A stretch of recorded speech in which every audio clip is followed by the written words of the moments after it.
There is. Hello, everyone. Welcome. My name is Luz Rodriguez, and I'm part of the coordination team for ISPA, the Interagency Social Protection Initiative. This is the second of our webinar series about the ISPA Social Protection Payments Tool. As a reminder, in September 7th, we had a webinar when we introduced the ISPA Payments Tool. We are happy to share with you that the tool is already available in our site, ispatools.org. We invite you to visit our site and read the tool and start using it in your own country. Today, we will learn from the perspective of the government of Tanzania on how was applied the Social Protection Payments Tool for the Productive Safety Net program that is currently being implemented by TASAF. Our main speaker today is Mr. Ladislao Joseph Mwamanga, Executive Director of the Tanzania Social Action Fund. TASAF, as you may know, is implementing a productive social safety net program covering around 160 local government areas around Tanzania and covering more than 1.1 million households. Mr. Mwamanga holds a master's degree of Business Administration in Information Systems and Management from the Netherlands, and also a Bachelor of Science in Statistics and Computing from the University of Dar es Salaam. Mr. Mwamanga has worked with TASAF since the pilot of the program in 1999, and also has worked in TASAF in different capacities. Before working for TASAF, he was working with the Tanzania Petroleum Development Corporation and the National Bank of Commerce, as well as the oil marketing company in Tanzania. Mr. Mwamanga will be joined by Mudaris Mohamed, the World Bank Senior Social Protection Specialist in the Africa region. He is currently based in Tanzania, but he works in more countries. Mudaris has a lot of operational and analytical experience in social protection programs. He was key in the design and in the implementation of the flagship program of Ethiopia, the Productive Safety Net program, and also has been working in Tanzania in the Productive Social Safety Net program in Tanzania that has three main components: a CCT program, a public works component, as well as a livelihood component. Prior to work at the World Bank, Mudaris worked with bilateral organizations, international NGOs, and as well as senior advisor on agriculture, food security, and rural development issues in the government. Mudaris has a master's degree in agriculture and resource economics. Today we were planning to have also Mr. Amadeus Kamagenge, the Director of Community Support of TASAF, but unfortunately he won't be able to join us since he had some issues to connect because he's currently on a mission in Mexico. Without further ado, I would like to start the webinar, and I would like also to invite you to follow this discussion in Twitter using hashtag ISPA_payments, hashtag ISPA_payments. So let's start the presentation. Sorry, I'm having here some issues visualizing the presentation. Can you?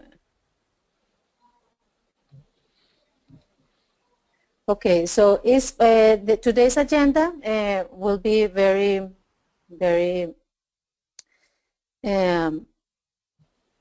quick. We will have a very brief introduction of what is ISPA, why assessing the payments delivery mechanism in TASAF, that will be done by Mudaris, and then Mr. Mwamanga will do the presentation of how was the application of the payments tool in Tanzania. We will have at the end a brief session on questions and answers. For those of you, next one please. For those of you who were not in the first webinar, I would like to remind you what is ISPA. As you probably know from your current work, social protection systems suffer from fragmentation, lack of coordination, and design flaws. That's why a number of international organizations have come together to work on ISPA. ISPA is a set of practical tools that are aimed to help countries to improve their social protection system by analyzing its strengths and weaknesses and offer options for further action. The ISPA tools seek to help governments to facilitate policy discussions and build capacity. Also, they seek to provide a platform for international organizations to coordinate their work within countries, and also help governments to and international organizations to identify weaknesses and bottlenecks, as well as policy options to improve their social protection systems. Next one, please. As you may know, and you will see in the tool that it's already in our site, ispatools.org, all the ISPA tools have five main components. First, what matters guidance note that summarizes the conceptual framework of the tool and includes key areas and performance criteria. A questionnaire that is designed to capture the data and information for the assessment. An assessment matrix that synthesizes the assessment findings and highlights the gaps and areas for improvement. And the country report that presents basically the findings, highlights the strengths and weaknesses in relation to international good practices, summarizes the landscape of policies, and also offers policy options for future dialogue between stakeholders. These four elements are accompanied by an implementation guidelines that present a step-by-step process on how to apply the ISPA tool. Next one, please. Today,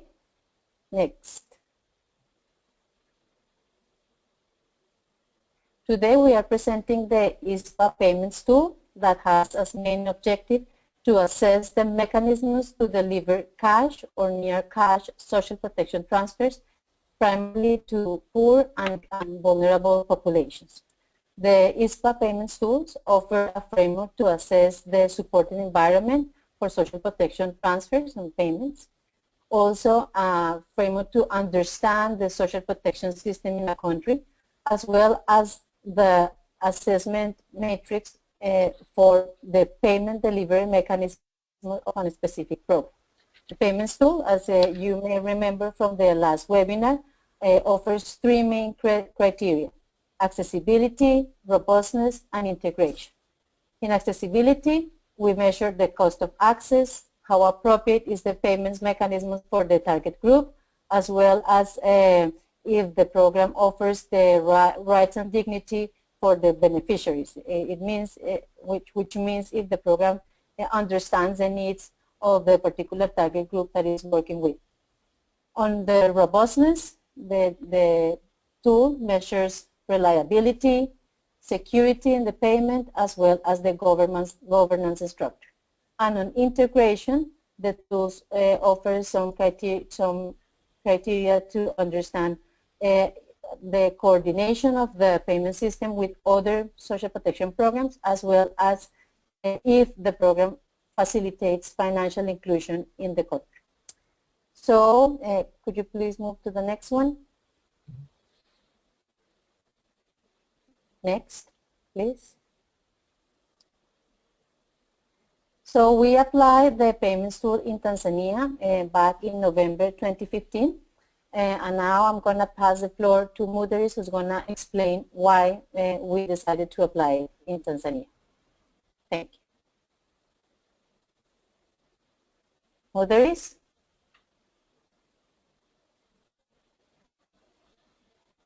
Mudaris, we are ready to hear you.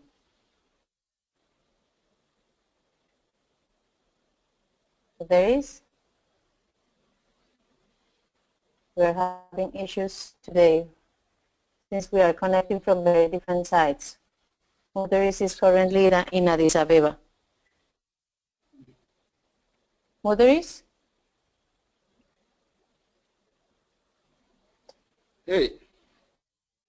Yes. This is Lucy. Lucy, you hear me? No, Mudaris apparently is not connected, so I'm going to pass the floor to you, Mr. Wamanga. Let's okay. Yeah. Okay, thank you, Ruth. You hear me now? I'm connected? Yes, you are. Okay, thank you. Yeah, then I start with the Tanzania country background. Tanzania basically is a low income, and maybe before that, because we missed some introductory part from Mr. Mderis, what I can say, this tool was done in the Tanzania Social Action Fund, is a social fund which implement the community-driven intervention in social protections, which is started in some phases. Initially, we did a pilot in 8 districts to test the modality. That was in 1999. Then we started with the TASAF 1. The idea was to provide, because it was made for for poverty reduction, so we looked for the most poor districts. So TASAF 1 went in 42 areas, that's the districts, including Pemba and Unguja, where now it was implemented. And at that time, the idea was to provide social services across all the sectors can help to reduce poverty in the country. And that was the thinking by that time. So we did it as one. It was very successful for me to come up with the different interventions. More or less was on infrastructure across health, education, water, rural roads, etc. Then because of that successful, finally they thought to come up to cover the whole country, because Tanzania had by that time 132 districts. So TASAF 2 then came in because there was a lot of complaint that we are only going to 42 areas when poverty is almost everywhere, though in urban settings is more or less in pockets. So TASAF 2 now covered all the districts on the same structure, looking on community-driven initiative where we had community development program where the community selected the type of priorities in terms of different sectors from health, education, water, etc. Then we had also the labor-intensive component where they work and get some payment, a wage. So TASAF 2 covered all the districts, and also it was very successful. But later on, within TASAF 2, that was in 208, going to 9, that, okay, we went back to see the objective in poverty reduction. We found that though the initial idea was to provide social services through community-driven development that can help reduce poverty, but the attendance now to those services like education, health was very poor to the most vulnerable people. So then we had to think different, because within TASAF there is a window for research, the research window. So we did a pilot on conditional cash transfer, and also trying to narrow down, because initially we are going to each village within the districts where the community comes up with their project, TASAF 1, TASAF 2. But now we narrowed it down to go to the household level, to identify the most vulnerable, the most poor, then enroll them, target and enroll them in conditional, community-based conditional cash transfer.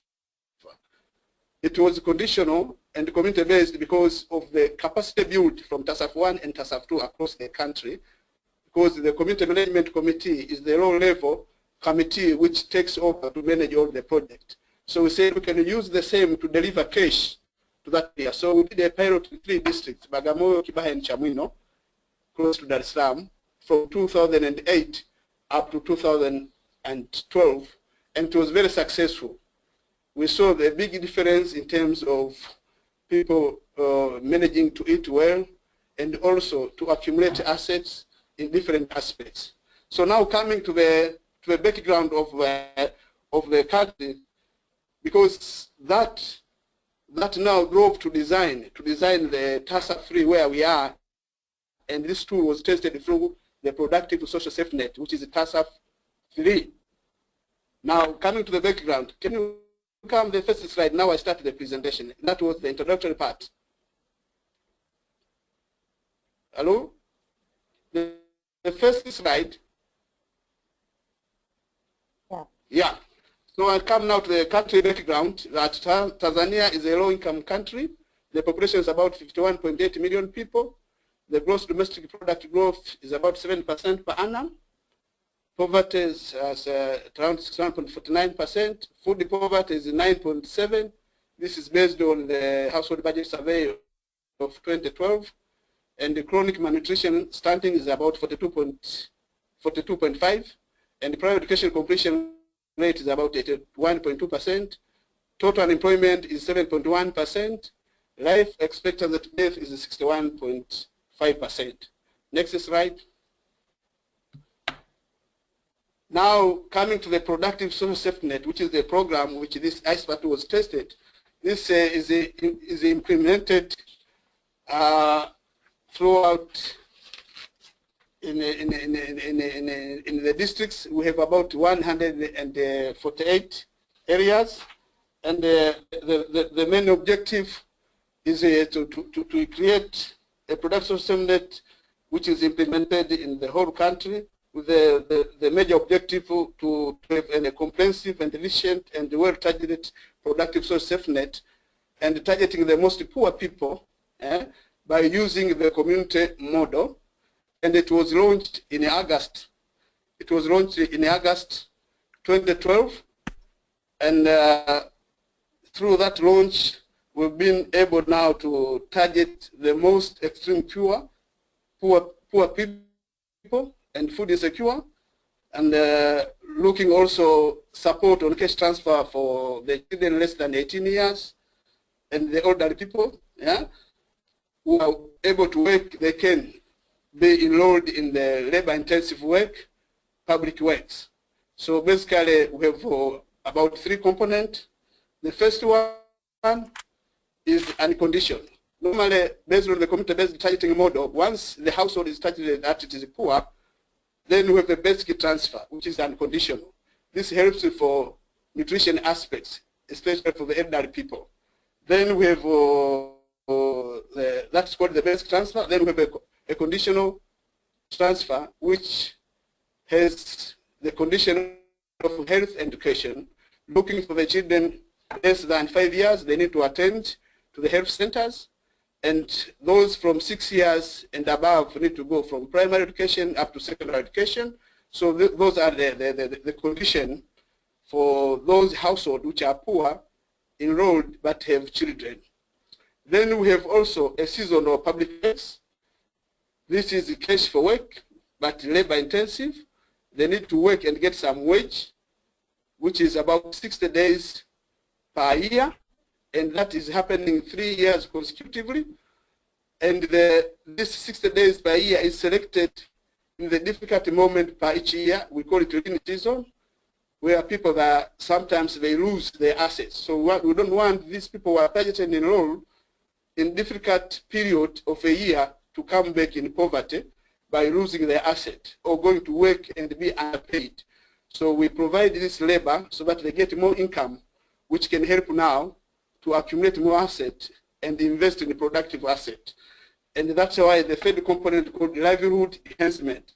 Basically, livelihood enhancement, we're trying to build the capacity to this enrolled household so that they can build up the habit of doing some savings and invest in productive asset or engage in economic activities. And that is the intention to have a graduation model, because that will happen for 3 years consecutively. They get the labor-intensive work, the difficult period of 60 days each year, and they know for sure the coming 2 years what they are going to work. So we have a multi-year planning to make sure such intervention are available. Next. Next. Can you? Yeah. So now the payment delivery basically is based on the community management committee. With the tax head office, with the commercial bank, with the project area authorities, where the operations are happening, and these project area authorities, we've signed the memorandum of understanding with all the district executive director to do the implementation to reach the community at district level. And so far, this program has gone to those areas, and we have about 10,000 villages which are covered by the program. Now in each village we have community management committee who are in charge now to manage all the intervention at that level, and also are the ones now doing the payment to the beneficiaries.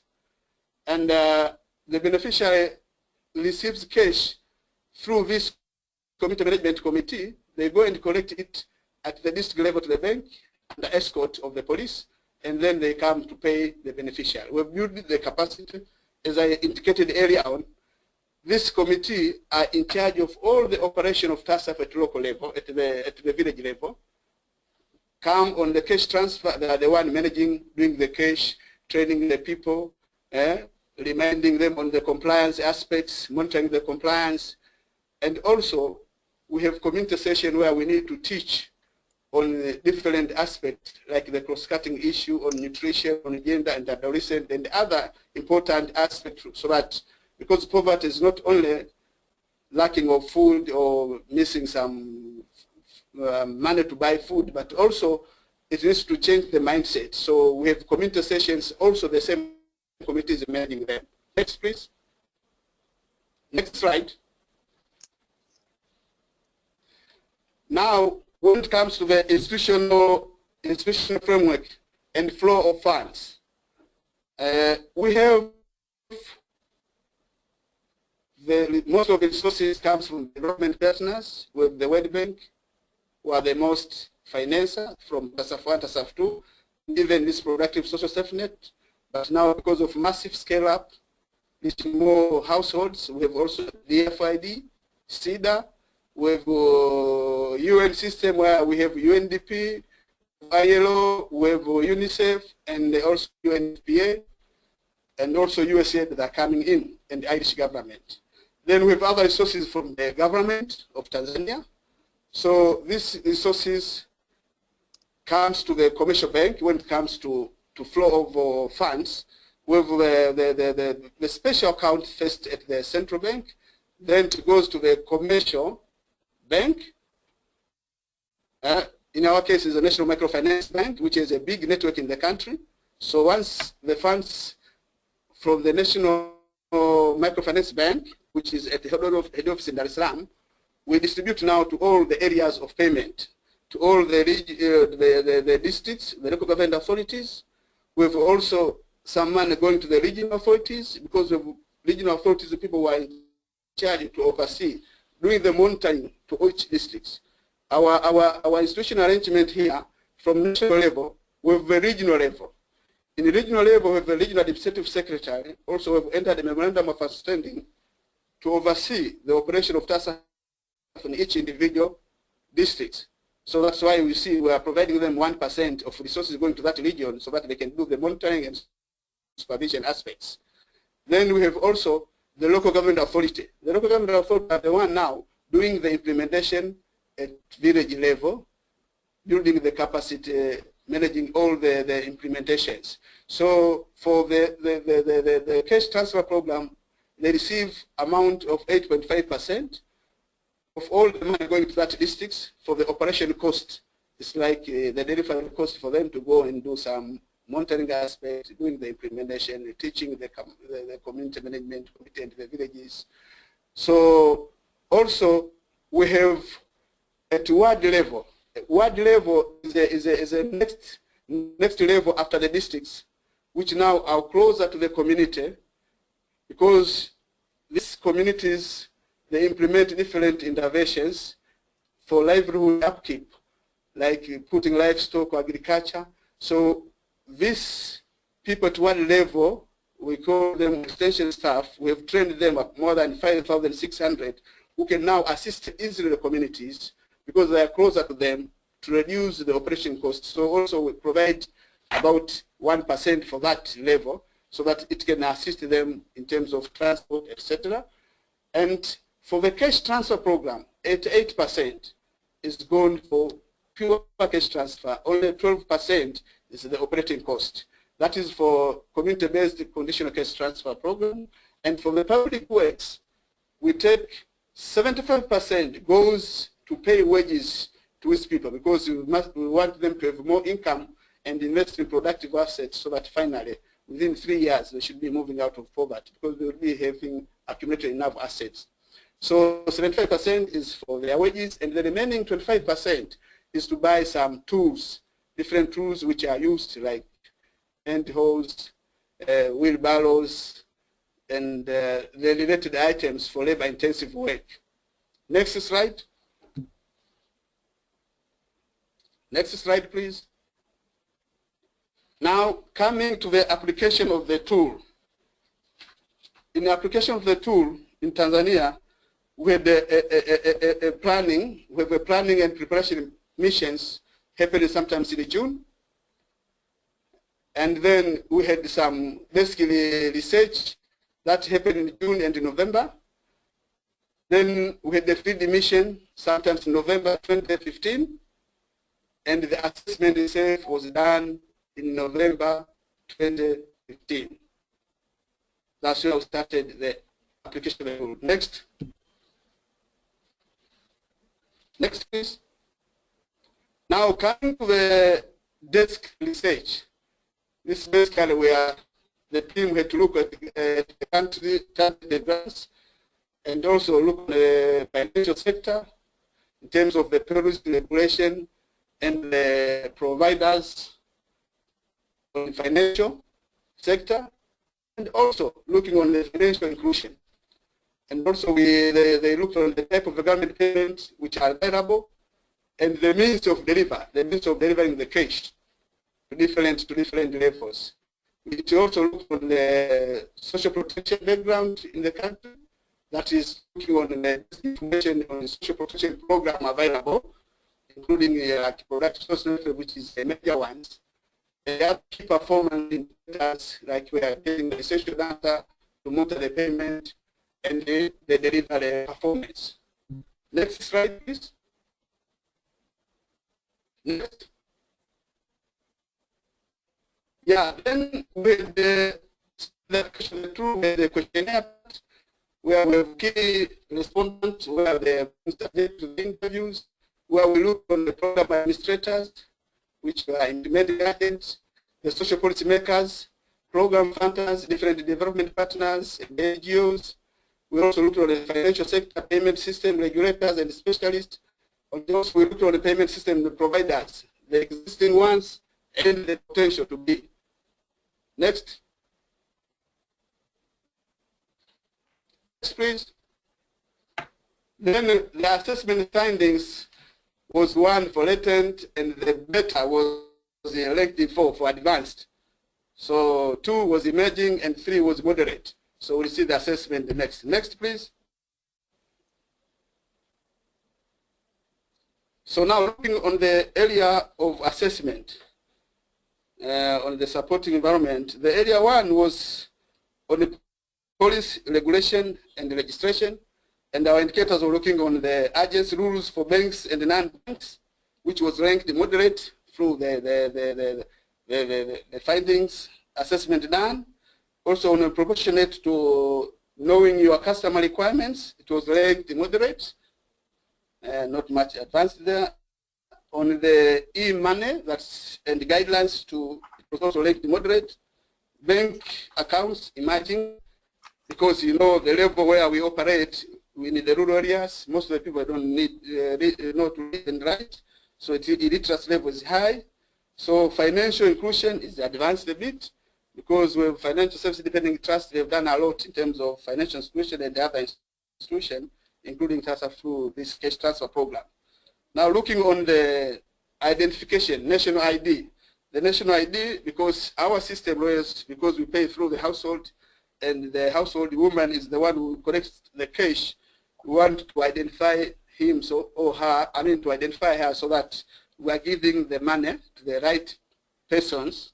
What is happening now, we've just provided an ID with no just a name, no picture because of the cost.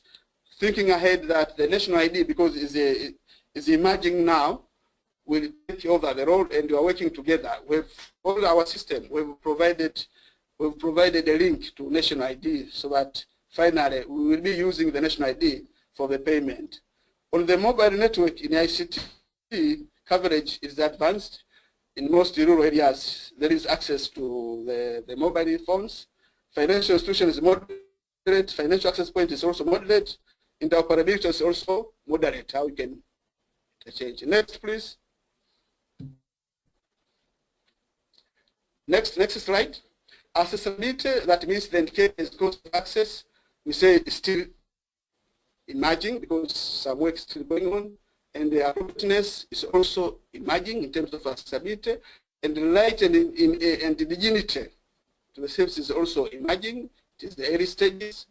And the robustness in terms of reliability, governance, and security, all these are moderate.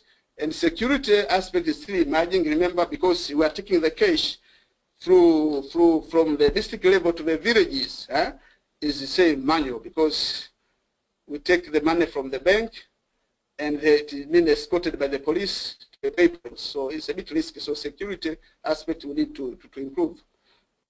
That's why looking forward is the issue of e-payment. Then in terms of financial inclusion, it's still at early stages, and this is because of the level of illiteracy to our people whom they enrolled in the program. Next slide. Next slide, please. Now coming to the main results of the assessment. One, the assessment was good for us because it initiated the internal dialogue. The internal dialogue to move towards the e-payment on the importance of promoting the financial inclusions, because this is the way forward. And this now has triggered to many key stakeholders and different level organs who are important in financial inclusion to assist, and even the key players in e-payment has opened up that there is a need to use these facilities.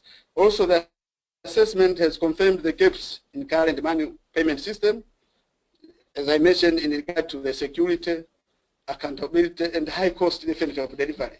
If you need a police escort, for only having maybe around, some of the villages have only $3,000 US, about 6 million. That's the minimum, some cases, to one village. Now the delivery cost of that could be maybe, it's costly. But again, TASAF is making a good progress towards the establishment of the e-payment system. We are at a stage now to contract a payment agent, but we've done some initial studies in terms of what type, all the providers in the country. We requested the information so that we know what type of technology is available in our country. So now we are about to engage a consultant through competitive bidding so that we have a local service provider for our payment agent, so that we leverage the cost in terms of delivery of the cash to the villages. And the other thing is the government now is responsible in terms of all the bodies in social protection, including the Ministry of Finance and Planning, and the Parents Officer provide the positive feedback in terms of supporting the move towards the e-payment and the social protection, because finally now they are working to finalize the National Social Protection Framework, which will guide the social protection intervention across the country, and of course also looking forward to provide a physical space within. It's a good, ISPA is a good tool for monitoring progress of payment, because that's what we find, even if now we are used to do the assessment, but looking forward, even if we do a payment, but still we need the tool to access the payment delivery. Next. Next, please. Next slide. Next slide. Yes. Now coming to lesson learned. The approach adopted is holistic and entails both social protection and financial perspective. So it is looking on the social protection in terms of the intervention we are undertaking, but again in financial aspect in terms of the financial inclusions. So also the tool facilitate, as I mentioned earlier, in that it initiated the dialogue with the government. It has triggered the dialogue in terms of seeing that there is a gap in terms of the payment modality having now in our country, so that this dialogue initiates the talk between the government, development partners, and other agencies within the government. And on the part of the productive social safety net, it is the step to introduce the e-payment to improve not only the delivery of the cash, but also the financial inclusion. And the assessment tool also has been stimulated to discussion on expediting the approval of the National Social Protection Policy. Our policy is not yet approved, but it is in the final stages of approval, because now they are finalizing the action plan and some cabinet papers for the approval. And basically, the tool also is advanced in terms of the coordination mechanism at different levels. In short, that is the ISPA in brief in Tanzania. Thank you. Thank you. Thank you, Mr. Mawoma. I will now ask Muderis to come to discuss the presentation. Muderis, are you connected? Yes, I'm connected. Okay. How are you doing? Great. So, thank you very much. I think Mr. Mamanga and you have covered most of the important issues about the tool, and I just want to emphasize that it was actually an opportunity for Tanzania to be among the 2 pilot areas, not only from the point of view of the tool preparation and finalization, and it was at the right moment for Tanzania program to have to use this kind of tool to see where things are in terms of payment system. I said it's an opportunity because the program was planned to start, to be implemented in a smaller scale.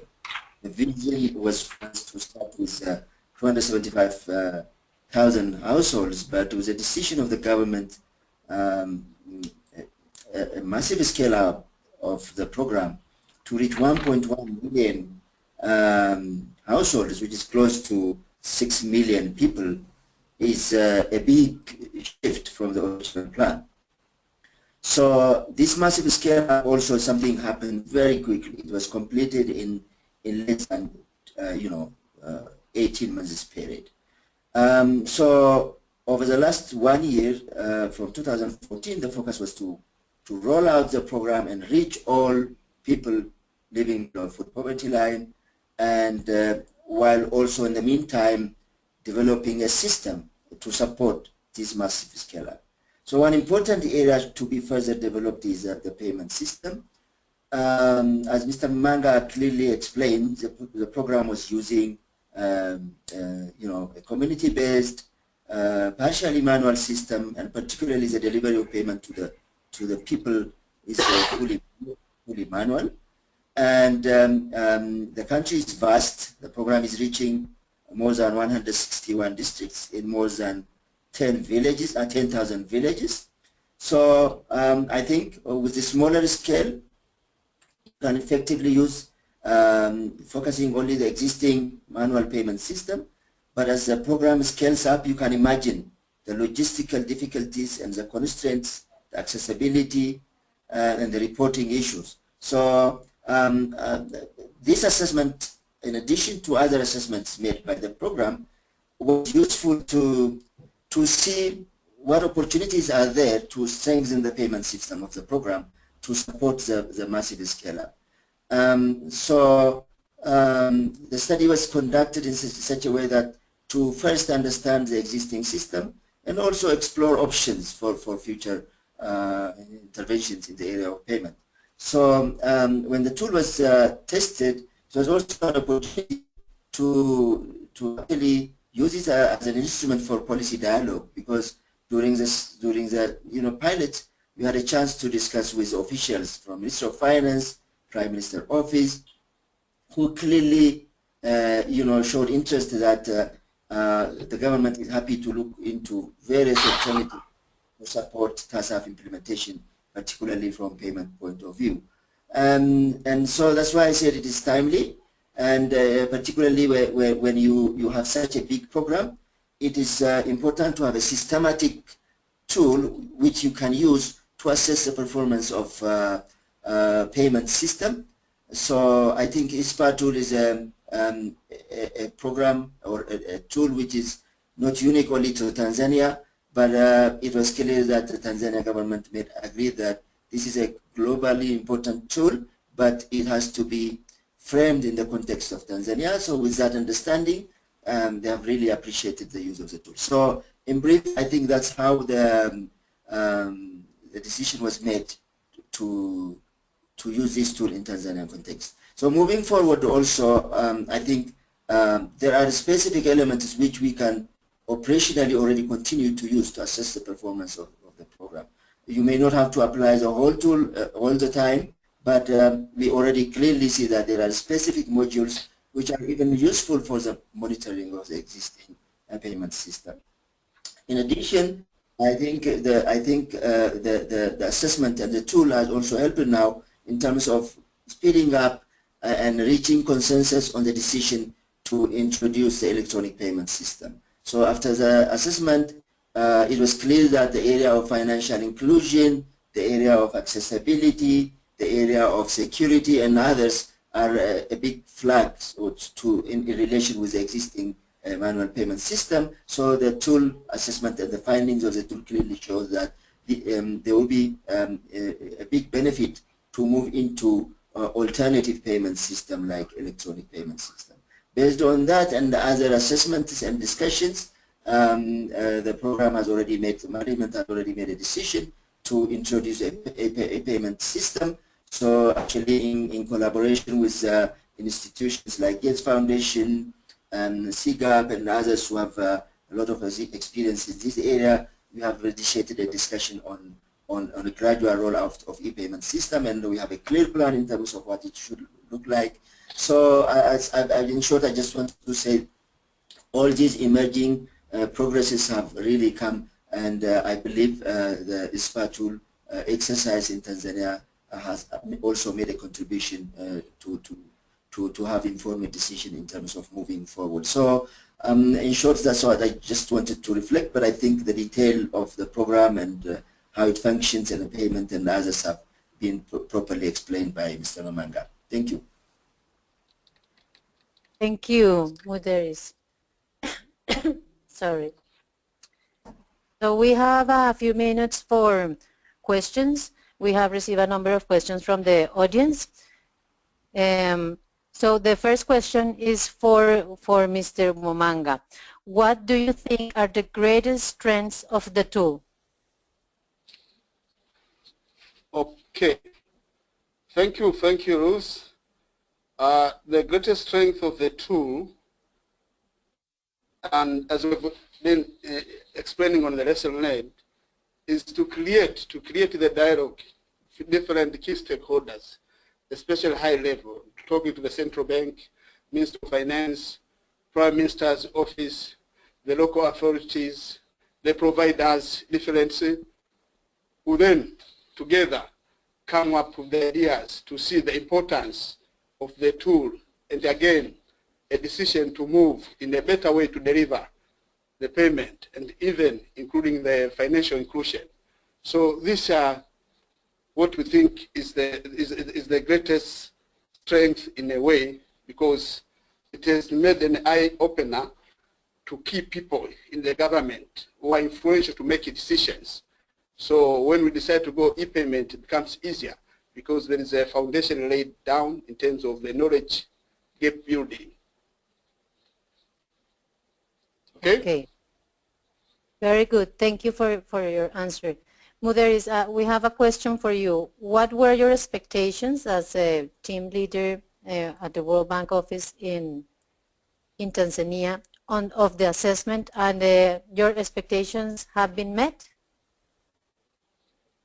Yes, my answer is yes, in short, because as I said, it's a matter of timing. We were really thinking hard at the time when the tool was introduced, and when the team approached us to pilot in Tanzania, we actually welcomed it, because we were actually already thinking hard to align the payment system with a scale-up, and we had already planned to do an assessment in like more than 33 districts, specific assessment.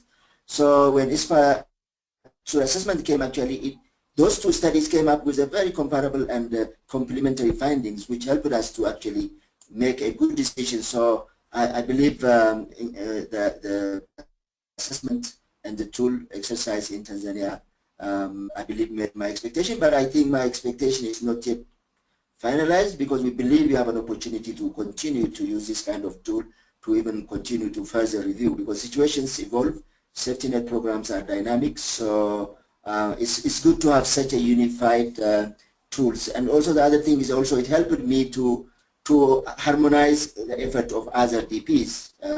You know, now we are working closely together, we speak the same language, particularly when it comes to payment system.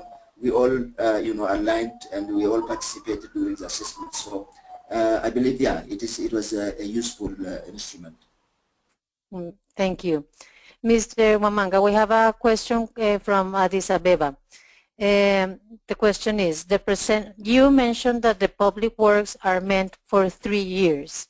Households are expected to move out of poverty during that time. Is the same true of basic cash transfers and CCTs? Yeah, because the design of this third phase of TASAF, productive social safety net, has included a lot of factors in terms of everything is happening in one household. As I indicated earlier, we are targeting the most poor household, and the same household is linked to all the social protection intervention.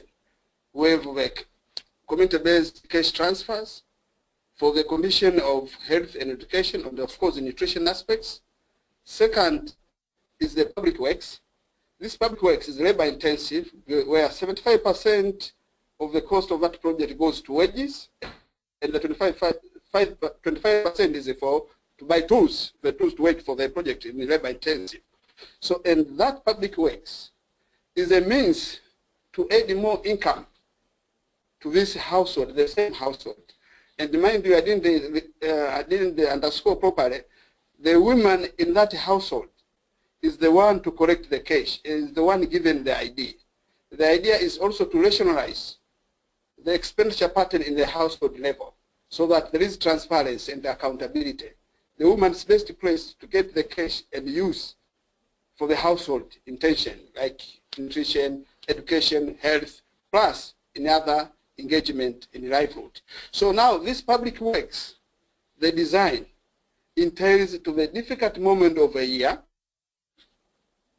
where people can lose the assets they have or waste their time to go and work somewhere, or even those enrolled in the program now where we are talking, they can, if there is any hazards happening in that area or tragedy in any way, they can come down more.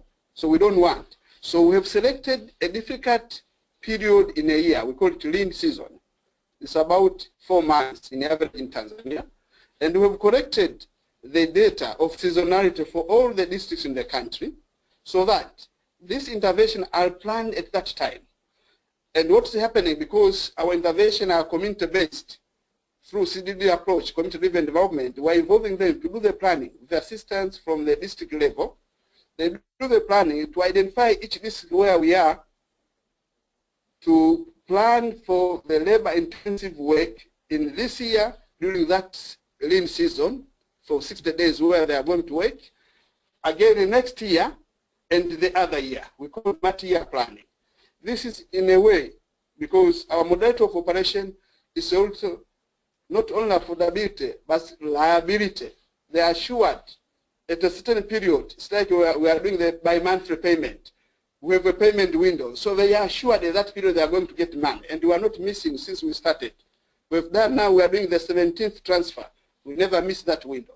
Similarly for the public works, at a difficult moment in each year, they know they are going to work and get more income so that now they can invest in more productive assets. Because in terms of raising the expenditure we've already done, the consumption we've already done with cash transfer. But now this one, to more or less to start up engaging in livelihood activities. That's why the third component now comes to save and invest in more productive. We start to sensitize them to start formulating the groups, they save and invest, and after having this public works. So in that way, we have seen it is possible within 3 years from when they start the public works, it can move people out of poverty, because we've already seen, even with the basic transfer plus the conditional cash transfer, already the families are started to invest in productive assets, like getting the livestock like chickens, local chickens, goats, etc., etc. So that means it is possible, but again, with the closer assistance, because they create demand across all of the sectors in terms of the livelihood and agriculture. So that's why also the design puts closer the people to what level, the extension staff, so that they can provide a technical input to those, and we provided a 1% for operating cost, so that these people who are the workers of the local authorities, but closer to the people at what level, can assist and mobilize them to move. Again, the other important thing to make sure it's happening, because every month when they come to collect the cash, that woman who is the household representative, we have the community sessions. That's where we look on the compliance on the programs in terms of education and health, nutrition aspects, and other cross-cutting issues. And that's where now we even go to the livelihood activity to see how much they are faring in terms of that area. So it's like a forceful way of people to comply in a way. I think I've tried to answer, unless he doesn't catch up. Very good. Mr. Wamanga, we have another question from the audience. The assessment have helped you to identify specific interventions that you want to do in terms of social protection payments. Have you already started implementing these changes? Sure. This assessment has led, as I mentioned, has given us a roadmap to move on e-payment. On e-payment, that is the need because of the risk involved. Imagine each payment cycle, we are transacting about 22 million US dollar. It's a lot of money every 2 months. Leave alone the public works, which is happening in those 4 months. It's not much. Publicly, maybe it can happen about $1 million for the time, because we are still rolling up. But when we are in full swing, it will be more. So given that aspects, then it is really opened us to go quickly on e-payment. But again, because doing the e-payment, because we are doing massive payment to all the villages, 1.1 million households, it's not an easy thing in terms of the security also. So a part of it, we are also, it has initiated the speed to come up with the national ID, because in order to have an effective payment and identify the lead person from the household, we need to use the national ID, because that's where we have the picture of that bearer and also the biometric aspects.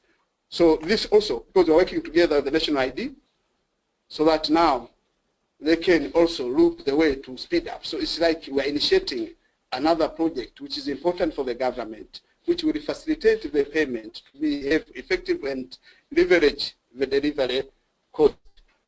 And of course, the issue of financial inclusion is another area, and even in our program, Designing for Additional Finance, we're looking more on livelihood activities because of financial inclusion, because now we have resources at that level.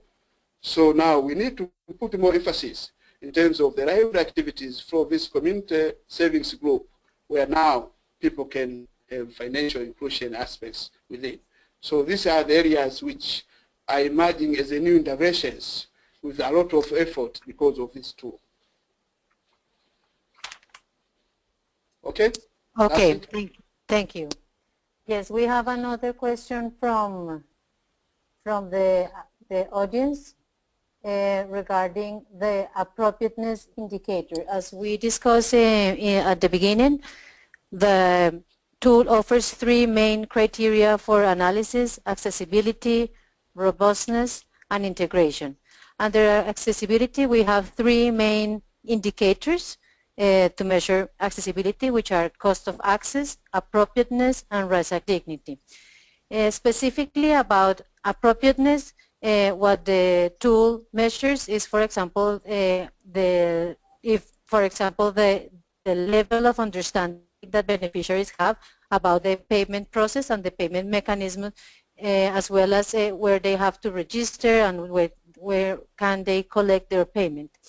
Also, it measures if the families know exactly when are they supposed to collect the payment, and if they collect it, they have that information well in advance, or if it's too short in regards to the actual payment day. Equally, the appropriateness criteria or indicator includes how the beneficiaries are able to select their payment choice, if there are different options or if there is only one alternative. So, and there, as you saw in the presentation, the appropriateness ranked emerging in the case of Tanzania, because we noticed when we did some focus groups, because when we applied the tool, we did some focus groups both in rural and urban areas.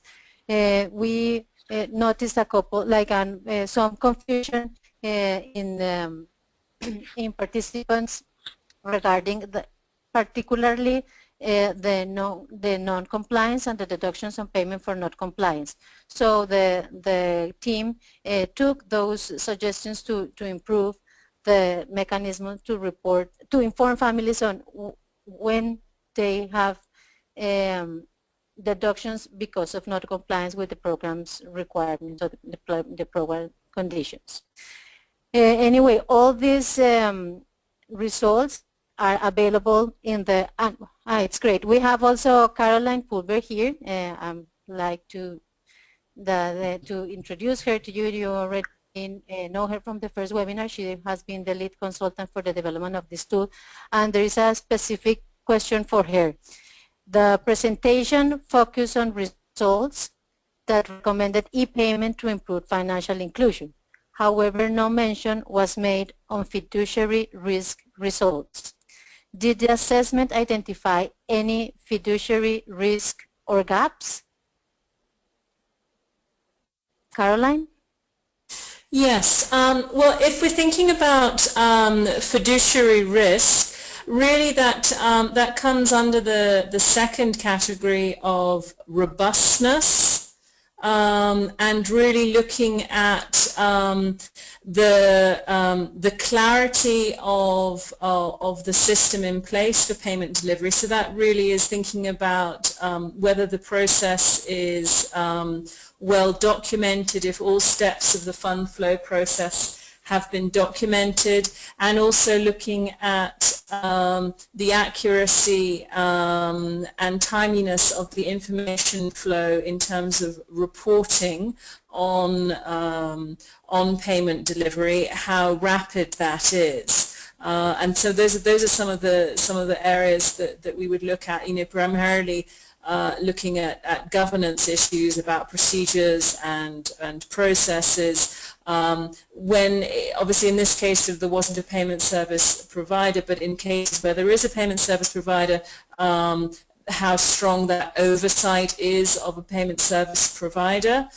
And then also looking at issues surrounding the security of the funds flow. So, for example, what proportion of the flow of funds is made electronically, which we know is a secure mechanism, as opposed to what proportion of the funds flow is manual physical cash, which is more vulnerable to accidental losses, also robberies and leakage.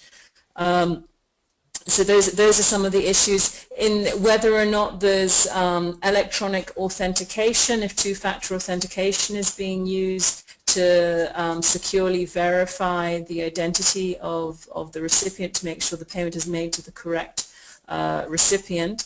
And then obviously, as I mentioned before, the return flow of information. So those issues are touched upon under the second criteria called robustness. Very good, Caroline. We have another question, and probably this is the last one because we are coming to at the end. can the tool be used to evaluate a country program that already is ongoing, or it should be used at the initial stage of the program? What's the best time to use the tool? Luce, is that question for me? Yes, Caroline, please. Okay. So I think the tool is valuable in both situations. The guidance note, which is the heart of the tool, provides these criteria. Now these three criteria could be used in the design of a new system to make sure that various issues are addressed in the initial design. So it's very useful at that stage. The usage obviously we're talking about today was looking at an existing payment delivery mechanism within a social protection program and assessing it at a single point in time. Now, as we've heard from Mr. Mwanga, part of the reason why this tool has been useful to TASAF and TASAF appreciated is because they effectively have the opportunity to track progress over time. So at the moment we have had a single assessment of the cash transfer program under TASAF, but in the future, following the implementations of various recommendations and the introduction of electronic payments, it'll be very interesting to carry out the assessment again and then to track progress through time. That's very helpful. So ultimately, you can use the tool as to identify the criteria to design a new system, but also to track the quality of a system through time. And ultimately, if the tool becomes very widespread, it also is a way to think about comparing payment delivery mechanisms across programs, across countries, to see what different approaches are being used. And that's certainly something that parts of that is happening with an inventory exercise, which is ongoing at the moment. Very good. We have time for a very last question. For Caroline, how good is the tool for assessing the shock responsiveness to eventual shocks? The shock responsive for emergencies. Correct.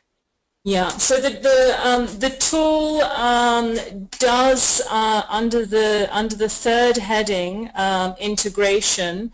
It does specifically look at the flexibility of the tool, of the payment delivery mechanism, and its ability to be shock responsive. So that's really thinking about issues surrounding the ability to scale up rapidly, to deliver emergency payments, whether the coordination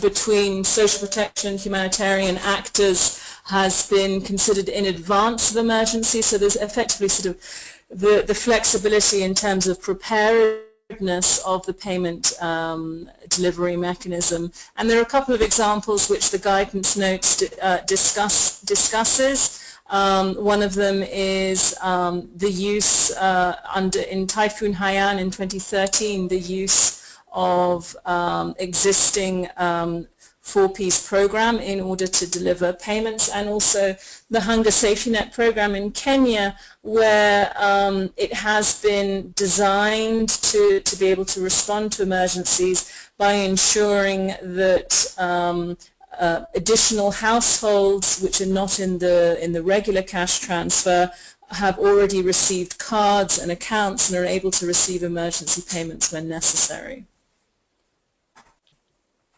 Okay, thank you, Caroline, for your answer. Thank you to everyone who has participated in the webinar. I just want to close with reminding you that the tool is available at the ISPA Tools site, ispatools.org site.